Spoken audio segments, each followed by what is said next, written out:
Students नमस्कार, मैं doctor सीमा Saxena GSM college भेवर से आज पुनः आपके लिए एक वीडियो लेकर उपस्थित हुई हूँ। जैसा कि हमारा टॉपिक चल रहा है वर्ण व्यवस्था। कल मैंने आपको वर्ण व्यवस्था समझाया था, वर्ण व्यवस्था का अर्थ समझाया था, जिसमें एक डॉक्टर स्मिथ ने अपनी पुस्तक अर्ली हिस्ट्री ऑफ इंडिया में लिखा था कि वर्ण से तात्पर्य व्यवस्था चुनने से है। ये मैंने आपसे कहा भी था, इसको स्क्रीनशॉट आप ले लीजिए इसका, ठीक है। अर्ली हिस्ट्री ऑफ इंडिया में इन्होंने क्या बताया था, वर्ण से तात्पर्य व्यवस्था चुनने से है, ठीक है। इतना आपको समझ में ही आ गया होगा।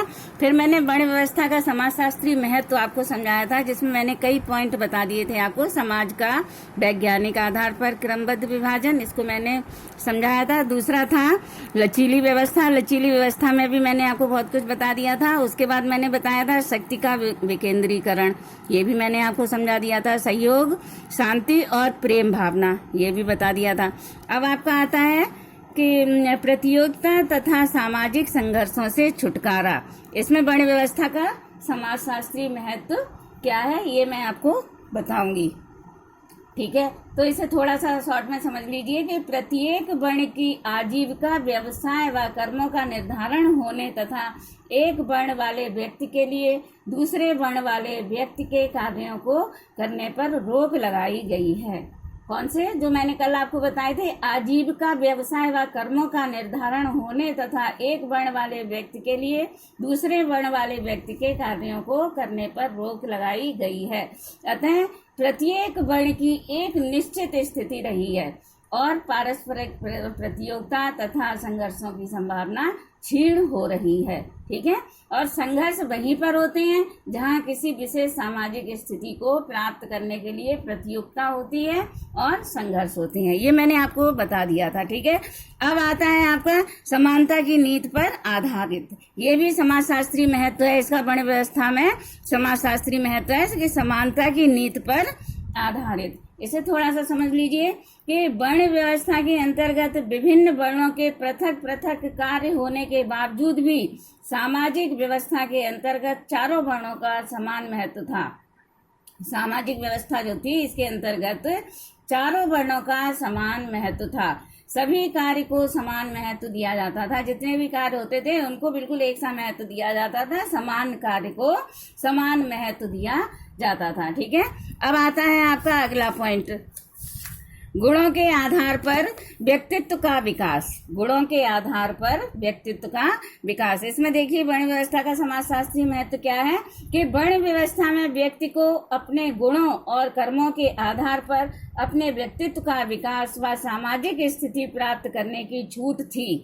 कौन सी सामाजिक स्थिति जो थी उसको प्राप्त करने की पूरी छूट थी। जैसे विश्वामित्र, जो हमने आपको एक लचीली व्यवस्था में इनका उदाहरण बताया था, विश्वामित्र और वाल्मीकि, ठीक है। जैसे विश्वामित्र और वाल्मीकि जिन्होंने अपने गुणों और कर्मों के आधार पर अपने सामाजिक स्तर में परिवर्तन किया था, ठीक है। तो ये क्या था, उनके गुणों के आधार पर व्यक्तित्व का विकास था।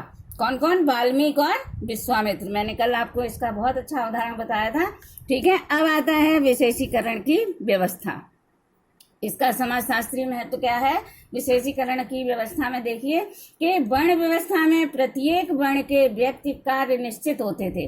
प्रत्येक वर्ण के जो कार्य थे व्यक्तियों के, वो बिल्कुल निश्चित होते थे और उनके बच्चे भी उसी कार्य को सीखकर करते थे। जो उनके बच्चे थे वो उनके कार्यों को देखकर, उनके गुणों को देखकर वही कार्य करते थे और सीख लेते थे। इसी प्रकार पीढ़ी दर पीढ़ी एक व्यवस्था करने से कार्यकुशलता में वृद्धि होती रहती थी। पीढ़ी दर पीढ़ी उनकी कार्यकुशलता में पूरी वृद्धियां होती रहती थी। पीढ़ी दर पीढ़ी उनकी वही परंपराएं रहती थी। साथ ही समाज को विशेषीकरण का पूरा लाभ भी मिलता था। जो समाज में विशेषीकरण होता था उसको पूरा लाभ मिलता था, ठीक है। समाज को विशेषीकरण का पूरा लाभ मिलता था। ये हो गया आपका विशेषीकरण की व्यवस्था। अब आपका एक पॉइंट और बचता है, नैतिक कर्तव्यों का ज्ञान। इसे भी थोड़ा सा समझ में, बहुत शॉर्ट में मैं समझा रही हूँ। नैतिक कर्तव्यों का ज्ञान, इसमें क्या था कि पुनर्जन्म की धारणा और कर्म के सिद्धांतों पर आधारित होने के कारण व्यक्ति को नैतिक कर्तव्यों का ज्ञान कराया जाता था। किसके आधार पर?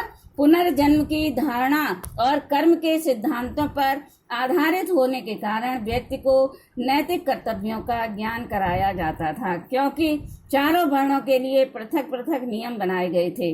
जो 4 वर्ण थे उनके अलग अलग नियम बनाए गए थे और प्रत्येक व्यक्ति को उन नियमों का पालन भी आवश्यक रूप से करना होता था। हर व्यक्ति को, समाज में जितने भी व्यक्ति थे, उनको हर नियम का पालन आवश्यक रूप से करना पड़ता था। ठीक है, ये हो गया आपका नैतिक कर्तव्यों का ज्ञान। अब आता है आपका गतिशील व्यवस्था। इसको भी थोड़ा सा समझ लीजिए। गतिशील व्यवस्था में क्या है, समाजशास्त्री महत्व इसका। वर्ण व्यवस्था में, वर्ण व्यवस्था के अंतर्गत व्यक्ति को अपने अपने गुणों और कर्मों के आधार पर एक वर्ण से दूसरे वर्ण में जाने की पूरी छूट दी गई थी। एक वर्ण से दूसरे वर्ण में जाने की पूरी छूट दी गई थी। व्यक्ति निम्न वर्ण में जन्म लेकर भी उच्च वर्ण का सदस्य बन सकता था। अगर उसने निम्न वर्ण में जन्म लिया है लेकिन वो बाद में उसे उच्च वर्ग में भी, उच्च वर्ण में भी उसका सदस्य बन सकता था। जैसे वाल्मीकि तथा विश्वामित्र, इसके मैंने आपको उदाहरण बताए थे, वाल्मीकि और विश्वामित्र। ठीक है, ये आपको गतिशील व्यवस्था बता दी। आपको वर्ण व्यवस्था में गतिशील व्यवस्था का भी क्या आधार था। ठीक है, ये आपका हो गया वर्ण व्यवस्था में समाजशास्त्री महत्व। वर्ण व्यवस्था का समाजशास्त्री महत्व, इसमें मैंने 10 पॉइंट आपको बताए हैं। इनमें कम से कम आपको 6 पॉइंट बिल्कुल पूर्ण रूप से याद करने पड़ेंगे और जो भी समझ में ना आए आप मुझसे पूछ सकते हैं। इसका शॉर्ट में मैं आपको मूल्यांकन भी बता दे रही हूँ। इसका मूल्यांकन हो जाएगा, जो मैंने वर्ण व्यवस्था आपको बताई है, इसका मूल्यांकन थोड़ा सा समझ लीजिए। प्राचीन वर्ण व्यवस्था समय एवं परिस्थितियों के परिवर्तन होने के साथ ही साथ भारतीय सामाजिक स्तरीकरण का आधार जात व्यवस्था बनाई गई थी। ठीक है, किसके अनुसार, भारतीय सामाजिक स्तरीकरण का आधार, इसको आपको याद रखना है।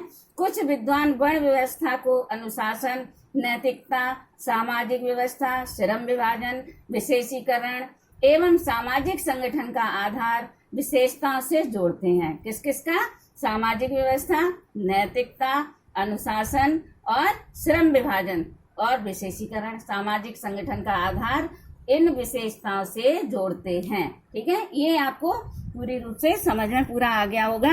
आज मैं फिर आपको दूसरा टॉपिक भी बताऊंगी थोड़ी देर में, उसे मैं बताऊंगी। तब तक के लिए इतना ही। ओके, धन्यवाद।